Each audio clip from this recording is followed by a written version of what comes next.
Silver wasn't just second to gold, it was the real currency of the people. From Chinese dynasties to Spanish galleons, silver was the world's preferred medium of exchange, and its legacy is etched into the foundation of global commerce. If gold was the king, silver was the workforce. Silver is often praised by economists and sound money advocates as a more stable, tangible alternative to paper currency. It's seen as real, physical wealth, something you can hold in your hand and that governments can't just print out of thin air. On paper, that sounds great. Precious metals like gold and silver don't lose value the way inflation eats away at fiat currency. They're limited, mined from the earth, and historically trusted. Gold, in particular, has proven itself. It's rare, durable, and nearly impossible to fake. Empires and kingdoms have stored their wealth in gold for thousands of years. You'll find traces of it in ancient coins, jewelry, and the vaults of modern central banks. But once people start suggesting that other physical materials like oil, copper, or even silver could also serve as replacements for modern money, things start to fall apart. There's a reason gold survived while others didn't. Even silver, gold's shinier, lighter cousin and humanity's long-trusted second-best option, didn't quite make the cut in the modern financial system.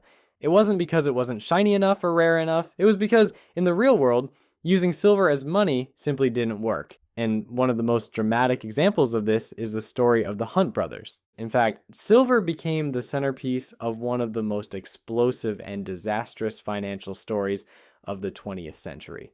Meet Nelson Bunker Hunt and William Herbert Hunt, two oil-rich brothers from Texas, sons of legendary oil tycoon H.L. Hunt. By the 1970s, the Hunt family was already one of the wealthiest in America. But like many others at the time, the Hunt brothers were worried.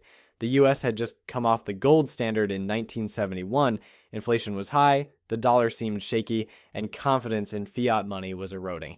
They saw paper money as doomed. In their eyes, the only way to protect their family's wealth, and maybe even reshape the global monetary system, was to bet big on silver. Silver, they believed, was undervalued, and if paper money collapsed, silver would rise to become a new standard of trade and value, so they didn't just buy silver, they hoarded it. From 1973 to 1980, the Hunt brothers and their partners went on a silver buying spree. They bought physical silver bars, coins, and even huge amounts of silver futures contracts. By the start of 1980, they controlled over 100 million ounces of silver. To put that in perspective, they owned about 1/3 of the world's silver supply not held by governments. That kind of control over a global commodity had never been seen before from private individuals. The price of silver skyrocketed. It went from around $6 per ounce in the early 70s to an all-time high of nearly $50 per ounce in January 1980.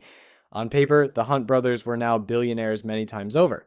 They were hailed by some as financial visionaries, by others as reckless manipulators, but either way, their actions were shaking global markets, and regulators were taking notice. If you're enjoying this breakdown and want more deep dives into the world of money and financial stuff like this, hit that subscribe button. By 1980, the US government and financial regulators had seen enough. The commodity exchange, COMEX, suddenly changed the rules limiting how much silver investors could buy on margin. This was a direct hit to the Hunt brothers, who had borrowed heavily to build their silver empire. Without the ability to buy more, and with margin calls coming fast, the brothers were forced to start selling. Other traders panicked. The price of silver collapsed almost overnight. In just a matter of weeks, silver plunged from $50 to under $11 per ounce. The paper fortune of the Hunt brothers evaporated. They reportedly lost more than $1 billion, an amount unheard of at the time. Their attempt to corner the silver market didn't just fail. It triggered what became known as Silver Thursday, a mini crash that rocked Wall Street and exposed the fragile nature of commodity speculation. What can we learn from this? The story of the Hunt brothers is more than just a financial disaster. It's a powerful lesson about the limits of using raw materials as money in a modern, interconnected world. Silver may be rare, it may be shiny, but it's also bulky, hard to store in massive quantities, and far more tied to industrial use than gold. That makes its value much more volatile. Just because something seems valuable doesn't mean it can function as a stable store of value or scale up as a medium of exchange. That's why gold remained in vaults and on coins, and silver, copper, and others faded away. Even in the age of crypto and digital assets, this lesson holds true.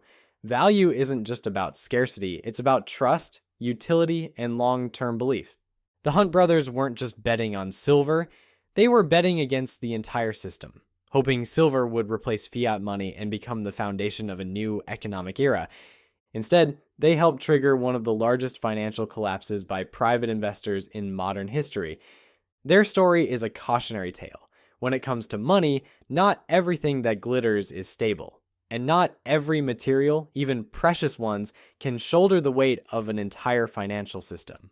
Thanks for watching. If you enjoyed this video, give it a like and subscribe for more stories about money. See you in the next video.